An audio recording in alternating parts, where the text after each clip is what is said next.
दोस्तों नमस्कार, मैं उपेन यादव। दोस्तों, रीढ़ शिक्षक भर्ती 2020 को लेकर इस वीडियो में मैं आप लोगों से चर्चा करूंगा। सबसे पहले तो मैं आप लोगों को बताना चाहूंगा दोस्तों, जो रीढ़ 2020 की जो तैयारी कर रहे हैं, हालांकि एग्जाम 2021 में होगी, लेकिन जब विज्ञप्ति जिस वर्ष में जारी की जाती है तो वो भर्ती 2000 उसी वर्ष की कहलाती है, इसलिए 2020 का हम जिक्र कर रहे हैं। मैं सभी साथियों से कहना चाहूंगा कि ट्विटर पर, फेसबुक पर और यूट्यूब पर काफी लोग आप लोगों को भ्रमित करते हैं। ये जो वीडियो बना रहा हूँ इसका उद्देश्य यही है, जो मेरे युवा साथी 11 लाख बेरोजगार राजस्थान की जो रीट की तैयारी कर रहे हैं, वो भ्रमित है कि हमारी एग्जाम कब होगी, क्या पैटर्न होगा, कब विज्ञप्ति जारी होगी। इन सब के जवाब के लिए मैं वीडियो बना रहा हूँ, क्योंकि इसका जवाब वही इंसान दे सकता है जो लगातार धरातल पे काम करे। को लोग ट्रोल करते हैं, मजाक बनाते हैं, उनकी फर्जी आइडिया है, वो केवल आपको भ्रमित कर रहे हैं। जिस प्रकार स्कूल व्याख्याता भर्ती 2018 थी, लोग भ्रमित किया, कई लोगों ने तैयारी छोड़ दी, आज वो उसका नुकसान आज भी वो उठा रहे हैं, कई लोगों को चयन नहीं हुआ। तो एक बार फिर आप लोगों को मैं बताने आया हूँ कि रीट की एग्जाम कब हो सकती है, विज्ञप्ति कब जारी हो सकती है, और चुनाव आयोग ने जो फाइल की है वो वापस कब आएगी और किस कारण से की, सब सवालों का जवाब देने के लिए ये मैं वीडियो बना रहा हूँ। इसके अलावा दोस्तों, हम लगातार जो पिछली भर्तियों में एक मांग उठा रहे थे कि एक ही सर्टिफिकेट एक बार लाभ मिले, और क्योंकि जो लोग लग चुके हैं, हालांकि जिनका मैंने पूरा सहयोग किया, आज वो नौकरी कर रहे हैं, जिनको ये पता चलेगा कि उपेन यादव उनके खिलाफ बोला, मुझे गाली जरूर देंगे, लेकिन मैंने उनको कहा था कि हमेशा मैं बेरोजगारों के साथ हूँ, मुझे उससे कोई फर्क भी नहीं पड़ता। वो भी एग्जाम दे सकते हैं, तैयारी कर सकते हैं अच्छी तरह से, वो अपने गृह जिले में आ सकते हैं। यानी कि जो जुलाई तक उसकी वैधता है 2018 वाले सर्टिफिकेट की, तो वो उसी प्रमाण पत्र से जिस जिले में लगे हैं वो छोड़ के, नौकरी छोड़कर इसी जिले में आ जाएगी। उनकी परसेंटेज अच्छी है पहले वाले प्रमाण पत्र की। जो मेरी युवा बेरोजगार साथी पहली बार एग्जाम दे रहे हैं, उनको मैं अवगत कराना चाहूंगा, कुछ अभ्यर्थी जो 2018 में जिनका कुछ पॉइंटों से चयन नहीं हुआ था, वो लोग सबसे ज्यादा मेरा विरोध कर रहे हैं कि उपेन यादव उनकी वैधता बढ़ाने का साथ नहीं दे रहा। दोस्तों, वैधता आप कह रहे हो कि हमारी प्रमाण पत्र की वैधता बढ़ाई जाए, ऐसे में 2012 और 13 वाले भी कहेंगे कि हमारी 7 साल की वैधता थी, वो खत्म हो गई थी, हमारी बढ़ाओ। 9 अक्टूबर 2012 को पात्रता परीक्षा हुई थी, जिसको आरटेट बोलते थे। 31 जुलाई 2011 को हुई थी 2, उसके बाद 7 फरवरी 2016 को हुई, फिर 10 फरवरी या 11 फरवरी जो भी है 2018 को हुई थी। ये पात्रता की परीक्षा हुई थी, तो वो भी कहेंगे। तो ऐसे में ये वैधता जो है ना, नियमों का उस अनुसार मुझे नहीं लगता कि उसकी वैलिडिटी बढ़ेगी। लेकिन जो लोग ये सोच रहे हैं कि हमारे पुराने वाले प्रमाण पत्र से हमारा नंबर आ जाएगा, जो बेरोजगार है, आप खुद भी भ्रमित हो रहे हो। आपसे ज्यादा तो वो है जो जिला चेंज करके आ जाएंगे, फिर आप कहोगे कि हाँ वो तो पहले वाले लग गए, हमारा नंबर ही नहीं आया। इसलिए पहले वाले एक प्रमाण पत्र से एक बार ही मौका मिलता है, यानी कि उसकी वैधता खत्म होती है, तो प्रदेश के युवा बेरोजगारों को जो है पहली बार एग्जाम दे, तो सबसे ज्यादा फायदा होगा। इसलिए वो लोग मुझे ट्रोल कर रहे हैं, उल्टा फुल्टा बोल रहे हैं, गाली दे रहे हैं, उपेन यादव ने ये कहा, उपेन यादव ने ये कहा। अरे उपेन यादव ने कभी मन से नहीं कहा, हमने प्रयास किया। मैं शिक्षा मंत्री से मिला, अधिकारी से, उन्होंने फरवरी के लिए कहा, वो फरवरी को आप लोगों को हमने बताया, आप लोगों को अवगत करवाया फरवरी के लिए। उपेन यादव ने मन से नहीं बताया, और माननीय शिक्षा मंत्री का बयान आपने सुना भी होगा कि उन्होंने फरवरी के लिए कहा। और आज फिर दावे के साथ कह सकता हूं, कह रहा हूं, सब लोग सुन लीजिए, अब फरवरी में एग्जाम नहीं होगी। 2021 फरवरी में रीट की एग्जाम नहीं होगी, क्योंकि अब समय बहुत कम बचा है। क्यों नहीं होगी ये भी मैं बता दूं आपको। चुनाव आयोग में फाइल गई हुई है, और चुनाव आयोग में फाइल क्यों गई है? टीएसपी के व्यक्तियों को, आपने देखा होगा विवाद हुआ था, जो एक्स सर्विसमैन है और भी कैटेगरी है, उनको छूट दी गई है। पहले जो रीट हुई थी उसमें 60% लाना हर कैटेगरी के लिए अनिवार्य था, सबके लिए 60% था। इस बार जो पात्रता परीक्षा में छूट दी गई है कई कैटेगरियों को, अब छूट दी गई है, तो वो उसकी परमिशन चुनाव आयोग से मांगी है कि हम विज्ञप्ति जारी कर सकते हैं, क्योंकि चुनाव आयोग को तय करना है कि छूट जिन जिन कैटेगरी, जैसे टीएसपी में दी है, क्या टीएसपी में चुनाव प्रभावित होते हैं क्या, या एक्स सर्विसमैन को दी है, या एसटी एससी ओबीसी और जिनको भी दिए, चाहे जनरल महिला और जिनको भी छूट दी है, कि जिनको लाभ हो रहा है, क्या वो चुनाव प्रभावित करते हैं क्या राज्य सरकार को छूट देने से इसका सीधा लाभ चुनावों में मिल रहा है क्या? इन चीजों का परीक्षण करना है चुनाव आयोग। जब फाइल पहली बार गई थी तो शिक्षा विभाग से जवाब मांगा था, कुछ क्वेरीज उनकी थी, जानकारी मांगी थी, यही जानकारी उनसे मांग रहे थे कि आपने छूट दी, कितनी दी, किस आधार पर, सारी चीजें उनसे जानकारी मांग रहे। लेकिन उस समय जो प्लानिंग थे, डीएस है, शिक्षा विभाग, वो कोरोना पॉजिटिव जवाब नहीं दे पाए, फाइल वहां तक जाके रुक गई। लेकिन अब दोबारा मुख्यमंत्री जी ने, जैसे 23 तारीख को मेरी मुलाकात हुई तो मुख्यमंत्री जी ने शिक्षा मंत्री जी को बोला, अधिकारियों को बोला, उसको दूसरे दिन फाइल चुनाव आयोग में चली गई। अब दोस्तों, लोगों के दिल में एक सवाल उठ रहा है कि हमें परमिशन मिलेगी कि नहीं मिलेगी। मेरा काम है आप लोगों को अवगत कराना, आपको सचेत करना, आप भ्रमित न रहे, कम से कम आप तैयारी तो कर सके। हमने प्रयास किया, शिक्षा मंत्री ने फरवरी के लिए कहा, वो मैंने आप लोगों को बताया। जो लोग क्या करते हैं, घर बैठे बैठे मेरी पहले की ट्वीट निकालेंगे। उपेंद्र यादव ने मई के लिए कहा था, उपेंद्र यादव ने अगस्त के लिए कहा, सितंबर के लिए कहा था, अब मई जून के लिए कह रहे। अरे जो चीजें निकल के आई वो आप लोगों को मैं अवगत कराने की कोशिश करता हूँ, जिससे बेरोजगार तैयारी करते रहे, भ्रमित ना रहे। मैं मेरे मन से थोड़ी बोलता हूँ यार। हमने बयान दिया, आपने शिक्षा मंत्री का बयान देखा होगा, 2 सितंबर को एग्जाम थे। सबसे पहले मैंने आपको कह दिया था किसी भी हालत में 2 सितंबर को एग्जाम नहीं होगी।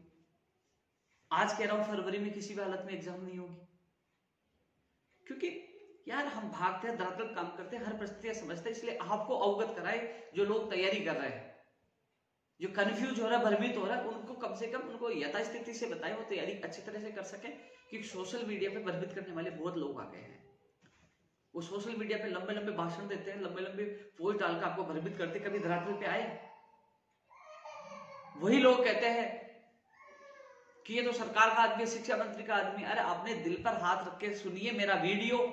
शिक्षा मंत्री जी का गृह जिला है ना सीकर, वहां जाके क्या विरोध नहीं किया सरकार का हमने? आप देखिए उनके गृह क्षेत्र क्या विरोध नहीं किया। अरे मुझे जहां लगता है कि हाँ आवाज उठानी चाहिए, मैंने आवाज उठाई है, विरोध भी किया है। मुख्यमंत्री जी हमारे अभिभावक हैं, प्रदेश के मुखिया है। जब उनके कहने पे हमने उनके सकारात्मक, कई लोग कहते हैं उपेंद्र यादव तो कह रहा मुख्यमंत्री संवेदनशील है, वो उन्होंने सकारात्मक आश्वासन दे दिया। क्या सकारात्मक आश्वासन है? तो इन दोनों चीजों का जवाब यही है, संवेदनशील इसलिए उस समय बताया गया था जब एलडीसी भर्ती 2018 के अभ्यर्थियों को ज्वाइनिंग दी, मुख्यमंत्री जी के प्रयासों से ज्वाइनिंग हुई। सेकंड ग्रेड भर्ती 2018 की हुई, कृषि प्रेक्षक की हुई, महिला आंगनबाड़ी की, महिला सुपरवाइजर की हुई, प्रयोगशाला सहायक की, आरएस भर्ती कोर्स से निकली। तो यार जहां जहां हमने उनसे मांग की, जहां जहां निवेदन किया, मुख्यमंत्री ने साथ दिया। तो उस समय संवेदनशील थे, धन्यवाद भी दिया। इसलिए मैं उस समय संवेदनशील बताता था। जब मुझे लगा कि विज्ञप्ति जारी नहीं हो रही, अधिकारी मंत्री तानाशाही कर रहे हैं, तो हमने मोर्चा खोला। भीलवाड़ा, जयपुर, सीकर, घर से बाहर निकलकर कोरोना में लड़ाई लड़ी है, खुद की जेब से पैसे खर्च करके। किसी से नहीं कहा कि साहब हमें सीकर में पैसे चाहिए, गार्डन के लिए चाहिए, गाड़ी किराए के लिए चाहिए, कि अब डीजल के लिए चाहिए, क्या चाहिए, किसी चीज के लिए। फिर भी आप समझने की कोशिश करें, ऐसे भ्रमित करने वाले लोगों से आप बच कर रहे हैं। ये केवल आपको भ्रमित करते हैं। इनमें दम है तो लाओ, जयपुर आओ या कहीं और भीड़ इकट्ठा करके बताएं, 2 धरना प्रदर्शन करो। मैं तो पिछले वीडियो में चैलेंज दिया था। ये केवल आपको भ्रमित करते, कुछ नहीं कर सकते हैं। ऐसे लोगों से आप बच कर रहे। और जो मेरी पुरानी पोस्ट डालकर ये दिखाना, वो जो चीजें सरकार से निकल के आती है, वो उन चीजों से मैं आपको अवगत कराता रहता हूं। और बोले मुख्यमंत्री जी से मुलाकात कर ली तो क्या हुआ? अरे मुख्यमंत्री से मुलाकात की, दूसरे दिन ही फाइल चली गई। उन्होंने कोशिश तो की ना। अब चुनाव आयोग स्वतंत्र है, चुनाव आयोग स्वतंत्र है। चुनाव आयोग चाहे तो परमिशन देगा, चाहे तो नहीं देगा, उसमें सरकार का कोई रोल नहीं है, ना आपका ना मेरा रोल है। वो चुनाव आयोग के ऊपर है। चुनाव आयोग को तय करना है कि विज्ञप्ति जारी होने से जिन वर्ग विशेष को छूट दी गई है, क्या उनको लाभ पहुंचता है, तो वो नहीं देगा, और लाभ नहीं पहुंचता तो नहीं देगा। अब चुनाव आयोग को तय करना है। और आज संभावना है कि रीट 2020 की विज्ञप्ति को लेकर आज चुनाव आयोग फाइनल फैसला कर सकता है, शिक्षा विभाग को जवाब दे सकता है। आज की पूरी संभावना है। और जो मेरा व्यक्तिगत मानना है, टीएसपी को छूट दी तो टीएसपी क्षेत्र प्रभावित होता है, यदि कि राज्य सरकार को लाभ पहुंचता है। कुल मिलाकर छूट दी गई है तो उससे लाभ तो पहुंचता है। चुनाव आयोग को क्या करना है वो आज पता चल जाएगा। लेकिन चुनाव आयोग परमिशन देता है तो बहुत अच्छी बात है, जो 11 लाख बेरोजगारों का इंतजार खत्म होगा। यदि लाभ को देखते हुए चुनाव आयोग साफ मना कर देता है तो कम से कम हम सबको मिलकर सरकार से ये मांग करनी होगी कि चलो 13-14 तक चुनाव है, यानी 11 तक चुनाव, उसके बाद परिणाम आना है दिसंबर में, विज्ञप्ति 15 तारीख के बाद जारी हो जाए। मान लीजिए, ये उदाहरण दे रहा हूं, अनुमति मिल जाए, कोशिश हमारी अनुमति मिले, आज खुशखबरी मिले, अनुमति मिले। यदि नहीं मिलती है तो नेगेटिव भी सोचो, नहीं मिलती है तो 15 के बाद विज्ञप्ति जारी हो जाए, ठीक है।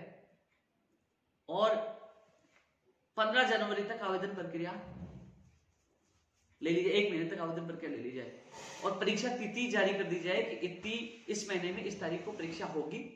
ये पैटर्न है, हालांकि 90-10 होगा जो हमसे सरकार ने वादा किया था, लेकिन फिर भी लोगों को कंफ्यूजन, जब तक आदेश नहीं हो जाए, जब तक कंफ्यूजन स्थिति है, तो वो पैटर्न बता दे, इतने पद फर्स्ट लेवल के हैं, इतने सेकंड लेवल के हैं, इस विषय के ये पद है, विषय शिक्षक के ये पद है, सारी चीजें सरकार अवगत कराती है। ये मांग हम सबको करनी है। विज्ञप्ति जारी होगी तब जारी हो जाएगी, लेकिन सबसे बड़ा सवाल है कि परीक्षा किस महीने में होगी, किस तारीख को होगी।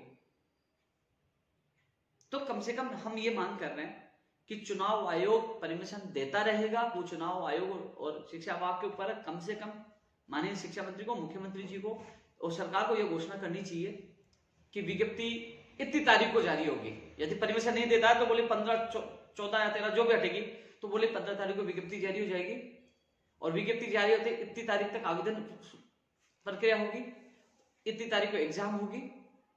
ये सिलेबस, ये पैटर्न है, सिलेबस तो पहले वाला इंस्टीट्यूट, ये पैटर्न है और इतने पद हैं। पद भी बढ़ाने की हम मांग लगातार करते हैं, पद भी बढ़ाए जाएंगे इस भर्ती में, तो पदों की संख्या बताइए जिससे लोग तैयारी कर सके, ये मांग हम कर रहे हैं। अब चुनाव आयोग के चक्कर में हम थोड़ी बैठे रहेंगे, चुनाव आयोग का परमिशन देगा, बेरोजगार भ्रमित होते रहेंगे। ये पूरी कोशिश कर रहा हूं मैं खुद भी व्यक्तिगत सरकार तक मांग पहुंचा रहा हूं कि आपको राहत मिले। अब दोस्तों, मैंने आपको यह कहा कि फरवरी में क्यों नहीं होगी, इसको समझने की कोशिश करिए। मान लीजिए इस महीने के अब 2-3 दिन बचे हैं, दिसंबर में आपकी विज्ञप्ति जारी होती है, दिसंबर में विज्ञप्ति जारी होती है, तो जनवरी यानी कि 1 महीना तो कम से कम आवेदन के लिए देना पड़ेगा। 1 महीना तो जनवरी गई, दिसंबर गया पूरा। यदि 1 दिसंबर को जारी होता है तो 1 दिसंबर पूरा गया। यदि 13 के बाद 15 को होती है, चुनाव आयोग की मान लो अड़ंगा लग जाता है, मना कर देता है, तो 15 जनवरी गई। उसके बाद कम से कम आवेदन के बाद संख्या का पता चलेगा कितने लाख आवेदन आए हैं। मान लीजिए 11 लाख आए, 10 लाख आए, 12 लाख आए, उन आवेदनों के बाद ही परीक्षा सेंटर की स्थिति साफ होगी कि कितने परीक्षा सेंटर बनेंगे, आवेदनों की संख्या के अनुसार कितने अभ्यर्थियों ने आवेदन किए हैं। और इस बार परीक्षा सेंटर ज्यादा बनेंगे जो कोरोना की स्थिति देखते हुए, 2 गज की दूरी देखते हुए। तो ऐसे में कम से कम 1 महीना बोर्ड को परीक्षा सेंटर के लिए तैयारियों में उनको लगेगा। मान लीजिए आप 15 जनवरी मानते, 15 जनवरी से 15 फरवरी गई ना, और 15 फरवरी के बाद मान लीजिए 15 फरवरी के बाद फिर सेंटर के अलावा फिर पेपर और तैयारियां है, महीने भर और उनको तैयारियों में टाइम लगेगा। 15 मार्च हो गई, 15 मार्च हो गई, ये अनुमानित आपको मैं उदाहरण दे रहा हूं, तो फरवरी में किसी भी हालत में नहीं होगी। अब एग्जाम कब होगी? अभी हाल ही में मुख्य सचिव साहब की मीटिंग हुई थी, उसमें शिक्षा विभाग के तमाम अधिकारी मौजूद थे, तो उसमें चर्चा हुई कि मई में, जून में एग्जाम हो सकती है, जो मैंने आपको संभावना में बताई। लेकिन अब सवाल है कि मई में, जून में होगी या अप्रैल में होगी या मार्च में होगी। इस पे भी मैं आपको स्पष्ट कर दूं कि आज अखबार में जो खबर आई है कि माध्यमिक शिक्षा बोर्ड के जो आवेदन की जो है तारीख बढ़ाई गई है। पहले संभावना थी कि मार्च अप्रैल में उसकी एग्जाम हो सकती है, लेकिन जिस प्रकार अभी तक बोर्ड के अभ्यर्थियों का जो सिलेबस पूरा नहीं हुआ, मेरे कई विद्वान साथियों से मेरी बात हुई, वो लेकर भी सिलेबस नहीं हुआ, तो एग्जाम मई जून में हो सकती है, यानी कि मई जून में बोर्ड की एग्जाम हो सकती है। ऐसे में 15 मार्च से लेकर अप्रैल, यानी कि अप्रैल में एग्जाम होने की पूरी संभावना है। कई लोग अभी कहेंगे भूपेंद्र यादव ने पहले मई जून के लिए कहा और अब वापस यू टर्न हो गए, उन्होंने अप्रैल के लिए कह दिया या मार्च के लिए कह दिया।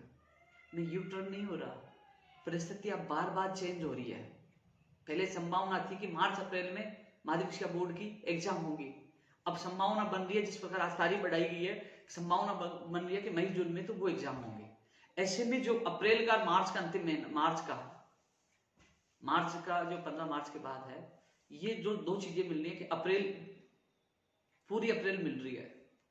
ऐसे में अप्रैल में एग्जाम हो सकती है, तो सभी अभ्यर्थी अप्रैल को, मार्च एंड को, अप्रैल को मानकर ही तैयारी करे। ये ना सोचे कि यार मई जून में होगी, मेरे को इतना समय मिल गया, और फिर कहेगा नहीं यार आपने तो मई जून बताया था, हम तो इस प्रकार तैयारी कर रहे थे, हमें तो तारीख बढ़ानी चाहिए। इसलिए तारीख बार बार बढ़ाने की मांग ना करें कि कल भी जैन भर्ती वाले कहते तारीख बढ़ाओ, हर भर्ती के लिए कहते तारीख बढ़ाओ। इसलिए जो मेरे बेरोजगार साथी है जो तैयारी करे कई सालों से, उनसे मेरा निवेदन है किसी की बातों में मत ध्यान दो, आप तो अप्रैल को टारगेट मानकर तैयारी करें। फरवरी में किसी हालत में एग्जाम नहीं होगी। मार्च और अप्रैल जो 2 महीने बचे हैं उसमें एग्जाम होने की पूरी संभावना है, अप्रैल की ज्यादा संभावना है। इसके अलावा मई जून में पहले क्या है कि जो पिछली मीटिंग हुई थी उसमें मई जून कहा गया था, लेकिन अब जो स्थिति बनी हुई है कि सिलेबस पूरा नहीं हुआ, तो मई जून में तो माध्यमिक शिक्षा बोर्ड की एग्जाम होगी, तो मई जून में वो एग्जाम होगी, तो उससे पहले का जो टाइम बचा है मार्च अप्रैल का, उसमें रीट 2020 की एग्जाम हो सकती है। इसलिए प्लीज सोशल मीडिया पे इन लोगों को आप ही जवाब देगा कि उपेंद्र यादव बार बार तारीख बदल रहा है। उपेंद्र यादव तारीख नहीं बदल रहा, उपेंद्र यादव को आपको वस्तुस्थिति से अवगत करवा रहा है कि ये हो सकता है, क्योंकि मैं खुद लगातार भाग रहा हूं। और आपको बार बार अवगत कराने का मतलब यही है कि आप लोग भ्रमित नहीं हो, आप तैयारी कर सके, आप तैयारी कर सके। और मैं खुद बैठा नहीं हूं, लगातार प्रयास कर, आंदोलन स्थगित किया है, खत्म नहीं किया है, प्रयास आज भी कर रहे हैं। माननीय मुख्यमंत्री जी हमारे अभिभावक, उनकी बात सुननी पड़ती है, काम तो मुख्यमंत्री जी करेंगे ना, काम तो राज्य सरकार ही करेगी ना, इसलिए उनके आश्वासन पर हम रुके हैं। और मेरे सामने शिक्षा मंत्री जी को फोन किया था माननीय मुख्यमंत्री जी ने, तो कैसे मैं उसको नकारात्मक कह सकता हूं? जब मेरे सामने फोन करके कहा दूसरे दिन फाइल चलेगी, तब मैं उनको सकारात्मक बोलता हूं कि उन्होंने सकारात्मक उनका आश्वासन था, तब मैंने ये सकारात्मक बोला। इसलिए मैंने इस वीडियो में आपको पूरी चीजें बताने की कोशिश की है कि एग्जाम कब हो सकती है, लेकिन फरवरी में आपकी एग्जाम नहीं होगी, ये मेरा मानना है। जो 3 महीने का समय है परीक्षा तैयारी है सबको लेकर, लेकिन अब मार्च और अप्रैल 2 ही महीने सरकार के पास बचे हैं। और एक चीज और बता दूं, यदि देखो राज्य सरकार है, बोर्ड है, कहते हैं उनको करना है, यदि वो पहले एग्जाम करवा देते हैं, मार्च अप्रैल में बोर्ड के एग्जाम करवा देते हैं मान लो, तो फिर मई जून में रीट की होगी। लेकिन जो सिलेबस नहीं हुआ, जब मैं कई विद्वानों से मेरी बात है, सिलेबस नहीं हुआ तो मार्च अप्रैल में बोर्ड की एग्जाम होना मुश्किल है। बोर्ड के एग्जाम पर ही निर्णय है कि उनकी एग्जाम मार्च अप्रैल में होती है तो मई जून में आपकी एग्जाम हो सकती है, और उसकी मई जून में होती है तो मार्च अप्रैल में आपकी रीट की एग्जाम हो सकती है। ये स्पष्ट है। मैं उन साथियों से कहना चाहूंगा 11 लाख बेरोजगारों से कि आप लोग इस सोशल मीडिया में जो डालते हैं ना भ्रामक प्रचार, उसे बचकर रहे। आप लोग तैयारी आप मजबूती से करें, आपकी एग्जाम फरवरी नहीं मार्च अप्रैल में हो सकती है। इसके अलावा जो लोग लगे हुए हैं उनको उस प्रमाण पत्र का उपयोग वो नहीं कर पाए, कम से कम आप सबको ज्यादा से ज्यादा फायदा मिलेगा, थोड़ा सा लेट में। हालांकि आप तैयारी कर रहे हो फरवरी को मानकर, लेकिन आपके साथ नुकसान हुआ है, आप इंतजार कर रहे कई सालों से, लेकिन इसके साथ साथ आपको फायदा भी हो रहा है। और जो वैलिडिटी बैठाने की मांग करें वो भी समझिए कि आपसे ज्यादा वो लोग हैं जो जिलों से आ जाएंगे, आपको फायदा नहीं होगा।